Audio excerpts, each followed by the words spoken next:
Começa agora o Ponto de Pauta, o programa da Sedufisme.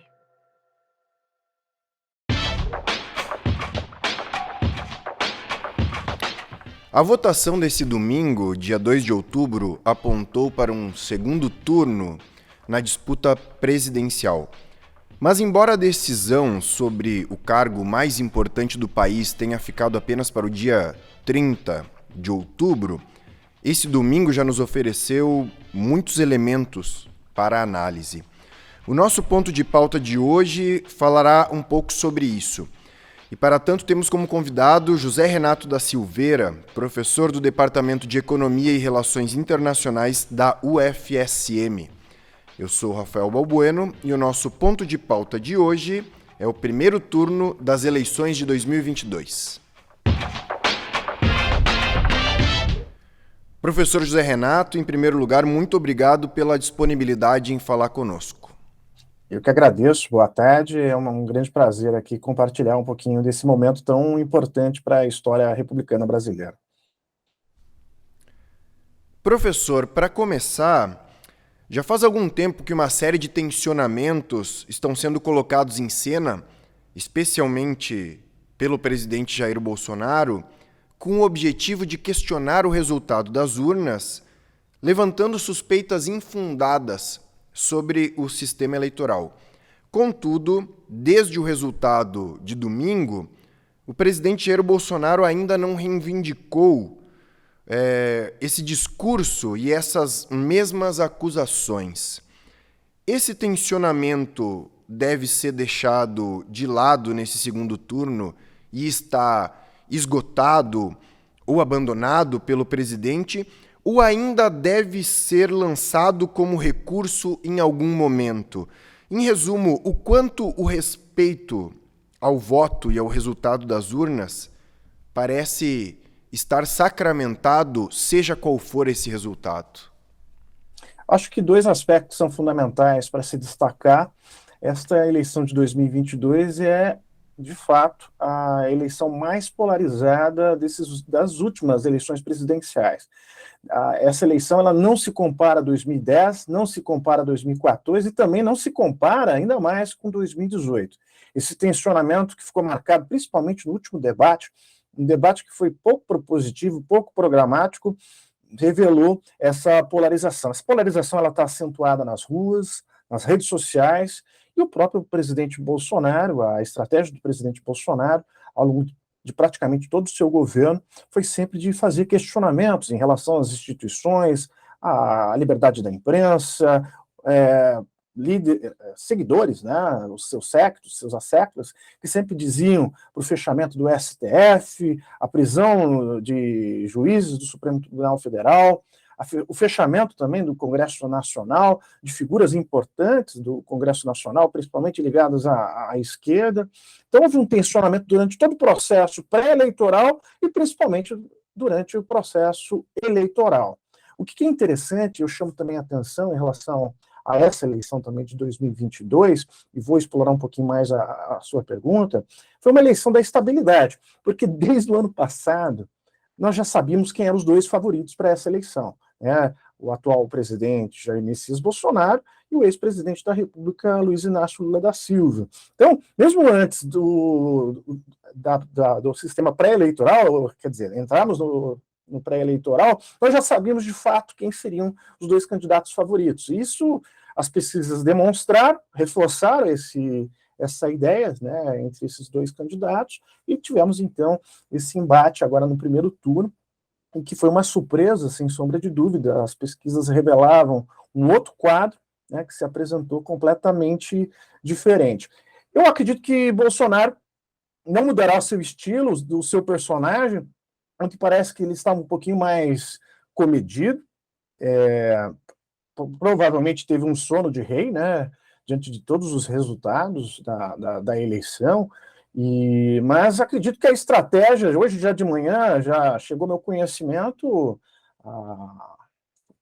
como que eu posso dizer, essa tática, essa estratégia bolsonarista de fake news e de questionamentos às urnas, já atuou com grande intensidade e já questionando a questão se todos os votos foram utilizados.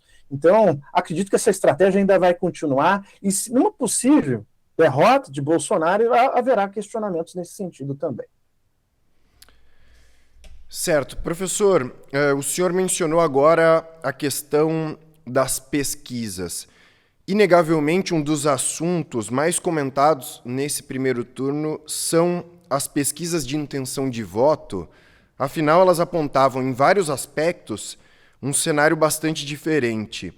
O próprio presidente Jair Bolsonaro fez questão de declarar o descrédito, nas palavras dele, das pesquisas já em sua primeira manifestação pública, ainda na noite de domingo. Nós já temos elementos para entender o porquê dessa diferença entre pesquisas e urnas e o que esse discurso do presidente pode representar nesse segundo turno. Interessante. Essa pergunta eu acho que é uma pergunta-chave para essa eleição do primeiro turno, né? É a questão relativa aos institutos de sondagem, os institutos de pesquisa. Tem uma frase que eu acho que ela é muito famosa, eu acho ela muito singular, e ela sintetiza muito bem essa questão relativa à pesquisa. É do político brasileiro Magalhães Pinto, quando ele dizia que a política é como uma nuvem. Você olha, ela está de um jeito, mas você olha de novo e já mudou. Então, a fotografia que foi tirada pelo Instituto IPEC e Datafolha, vou chamar a atenção principalmente desses dois grandes institutos de pesquisa, institutos de sondagem, tiraram uma foto num trem em alta velocidade e essa foto ficou meio desfocada, ficou meio desconfigurada, ficou meio desconectada com a realidade eleitoral. Eu acho que ela não soube captar a intenção de voto bolsonarista. E aí há um aspecto que eu acho muito importante de destacar: o voto envergonhado. Quando a campanha de Lula, a campanha do PT, chamou pelo voto útil, havia já esse elemento da incógnita do voto útil. Então, houve voto útil para Lula, mas também houve voto útil e voto envergonhado para Bolsonaro. É claro, a política não é uma ciência exata, a política é uma dinâmica complexa, que envolve sentimentos, desejos, expectativas, frustrações. Então, são dinâmicas complexas. Não dá para esperar que uma pesquisa de sondagem vai apresentar um número exato. São números aproximados, por isso que são 2 pontos a mais ou 2 pontos a menos. É sempre nesse quadro. Eu acho que é claro que os institutos de sondagem vão ter que aprimorar seus métodos, seus instrumentos de pesquisa. É claro que várias figuras ligadas ao Bolsonaro, o próprio Bolsonaro ontem, hoje também, várias declarações, até do presidente da Câmara dos Deputados, Arthur Lira, que querem até punir os institutos de pesquisa, olha que coisa grave, né? Ao cometerem erros nessas sondagens. Então, acredito que houve, de fato, erros. Acho que o maior erro foi não identificar as intenções de voto bolsonarista. Há esse elemento da incerteza em relação à incógnita do voto útil, que houve voto útil tanto para Lula quanto teve também voto útil para Bolsonaro. E isso que eu destaquei também, que eu acho que é relevante falar, né, para todos refletirem e pensarem. A política não é uma ciência exata.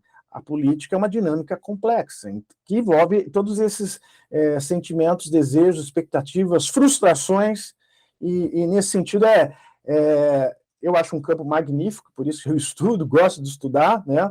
As pesquisas também, esses institutos não souberam acompanhar as mudanças na sociedade brasileira. Hoje, lendo algumas matérias, lendo alguns artigos, eles utilizam muito ainda o IBGE de 2010. A nossa sociedade ela se modificou ao longo dessa última década, né? E principalmente no aspecto religioso. A religião foi um dos temas mais falados, mais comentados em relação a essa pesquisa, em relação a essa eleição do primeiro turno. Professor, o presidente Jair Bolsonaro teve consideráveis vitórias nas eleições, especialmente para o Senado. Muitos ex-ministros foram eleitos. Em contrapartida, a federação na qual está o PT, por exemplo, e também a federação na qual está o PSOL, para citar dois exemplos do campo da esquerda, aumentaram suas bancadas. Como interpretar isso? Interessante. Acho que também essa pergunta ela é muito relevante, porque quem foram os vitoriosos, afinal, dessa eleição? Claro, o Partido dos Trabalhadores saiu como um grande vitorioso no espectro da esquerda, né? Houve o aumento na bancada na Câmara dos Deputados, a gente também não pode desprezar o resultado no Senado, embora ainda o Senado agora, quer dizer, o próprio Congresso Nacional é um congresso conservador. Mas o PT saiu vitorioso, sim, né?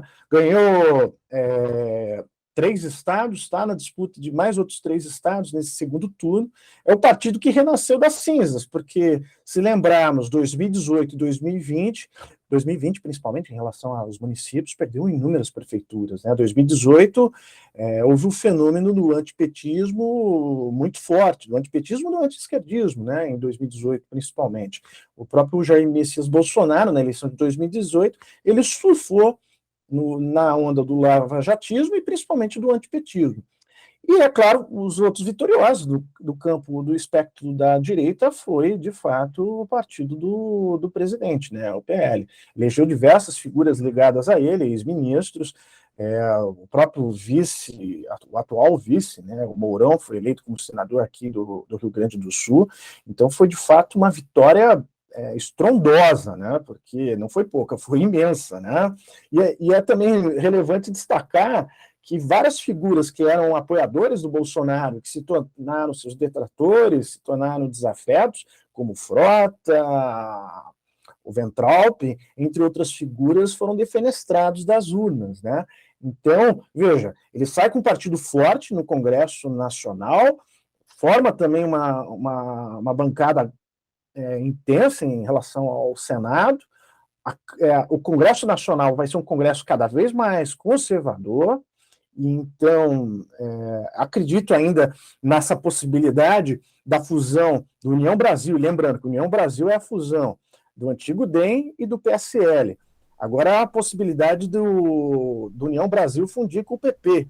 Então vai ter uma hiper, mega, super bancada, né? Uma vitória iminente de Luiz Inácio Lula da Silva, ele vai enfrentar um Congresso bastante complicado em termos de governabilidade, né?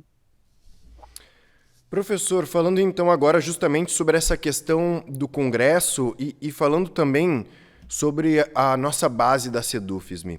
Durante os 4 anos de governo Bolsonaro, servidores e servidoras públicas tiveram 4 anos de ataques e resistência. Possivelmente o caso mais emblemático é a PEC 32, da reforma administrativa, um dos carros-chefes do governo e que, a partir de muita luta, não avançou nesses 4 anos.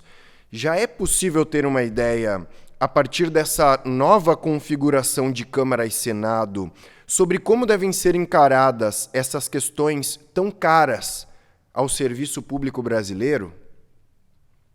Nós temos, e aqui eu também tenho que me engajar, né, como membro também da SEDUFSB, como professor, como servidor público federal.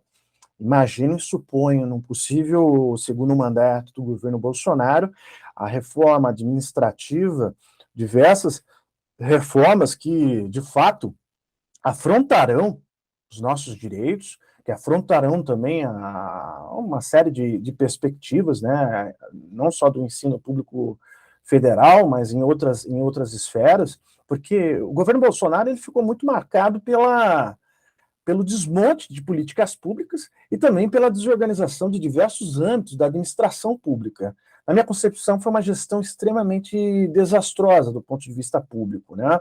Tanto relativo a esse aspecto das políticas públicas, mas principalmente desse desmonte, né, em âmbitos diversos da administração pública. Acredito eu, se houver um segundo mandato do Jair Messias Bolsonaro, vão tentar aprovar a todo vapor, nos primeiros 6 meses, a reforma administrativa. Isso, de fato, vai ser uma grande afronta aos nossos interesses, aos nossos direitos, vai prejudicar, de fato, a classe de professores, de servidores, né, principalmente aqui na esfera federal. E é claro, né, nós temos que nos engajar, nos participar de fato. É claro que está aqui, né, Rafael, fazendo uma análise, mas é importante aqui não fugir de dizer essas palavras, né? Professor, no início eu lhe perguntei sobre os tensionamentos envolvendo a questão do sistema eleitoral. Mas nesse cenário de tensionamentos também haviam os militares. Os militares muitas vezes foram usados ou eles próprios se colocaram em posições que corroboraram esse tensionamento. Contudo, ao que parece, qualquer ação dos militares passou completamente ao largo das votações deste domingo. Se eu lhe perguntei lá antes sobre o sistema eleitoral, agora eu lhe pergunto: essa relação dos militares com a eleição, que já pareceu muito preocupante em algum momento, está encerrada ou pode voltar à tona também nesse segundo turno? Aparentemente, a participação dos militares foi muito mais discreta, foi muito mais, vamos dizer assim, uma observação mais passiva, não tão ativa, que era de fato uma preocupação dos analistas, da própria imprensa, e de todos os que acompanharam esse processo antes, de fato, do 2 de outubro, do dia de ontem. De fato, a atuação foi muito mais discreta, né? Muito mais moderada, muito mais cautelosa, embora ontem me chamou a atenção no discurso do Bolsonaro, ele dizer sobre insistentes perguntas, né, a respeito da questão das urnas, né, a credibilidade das urnas, ele dizendo que os militares fizeram observação e nesse sentido, ele iria checar com eles se houve alguma irregularidade. Então, houve uma insinuação da parte dele, de uma forma muito sutil e da forma muito maquiavélica, que normalmente ele gosta de utilizar nesses termos, né? Mas o que eu prevejo é que não haverá, de fato, um comportamento muito diferente do que foi esse do primeiro turno, né? Houve garantia, várias pessoas ligadas, né, ao próprio Ministério da Defesa e ao próprio Exército em si, né, garantiram a não interferência, né, nesse processo. Eu acho que também o que eu gostaria também de chamar a atenção foi o próprio posicionamento do presidente dos Estados Unidos, Joe Biden, e também de outras figuras ligadas ao Partido Democrata, dizendo que deveria se respeitar o resultado das urnas, o resultado das eleições. Imagino que o recado foi dado e o recado foi recebido com sucesso. Certo. Professor, para encerrar, o que o senhor acha que deve pautar as estratégias das campanhas nesse segundo turno na busca pela vitória? Muito bom. Provavelmente Lula, o PT, buscará nessa primeira semana, e já suponho que há uma pressão muito grande para que Lula já defina alguns nomes ministeriais, alguns grandes nomes ministeriais, principalmente a pasta da Economia e Fazenda, né? Provavelmente deve ser Henrique Meirelles, cogita-se também o próprio vice-presidente Geraldo Alckmin, e o Geraldo Alckmin acho que tem um papel muito importante em relação ao maior colégio eleitoral do país, que é São Paulo, né? Acredito eu que Alckmin deve ter um papel proeminente nesse segundo turno, principalmente imobilizar o grande ativo, já que ele foi diversas vezes governador de São Paulo, no Colégio Eleitoral de São Paulo. O PT também deverá procurar Simone Tebet, do MDB, então vai buscar também uma aproximação com o MDB, e algo que parecia tão impensável é uma possível busca também de uma coalizão com o próprio PSDB.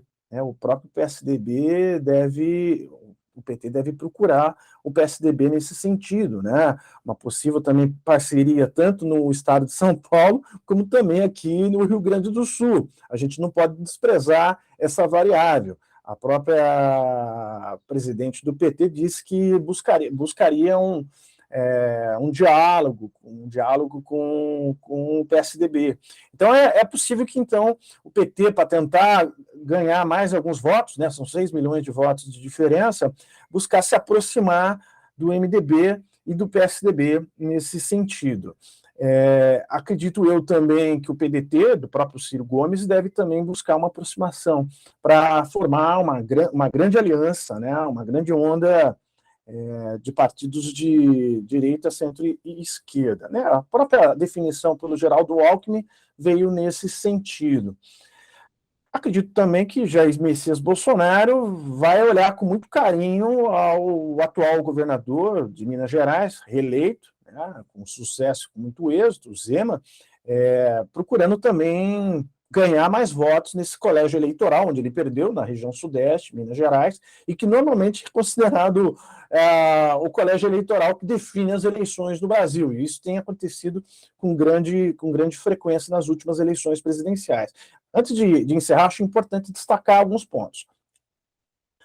Foi a maior votação de Lula no primeiro turno, mesmo em comparação às eleições que ele venceu, né, que ele venceu no segundo turno, mas foi a maior votação, a votação mais expressiva que ele recebeu em primeiro turno. Normalmente, nas eleições presidenciais no Brasil, nunca houve uma reviravolta, então esse também é um outro aspecto a ser destacado. E um outro ponto, eu acho que o terceiro aspecto a ser informado aqui e salientado, 2010 e 2014 e agora 2022, praticamente onde houve vitória de Lula e, naquele caso, de Dilma, se assemelha muito o mapa político.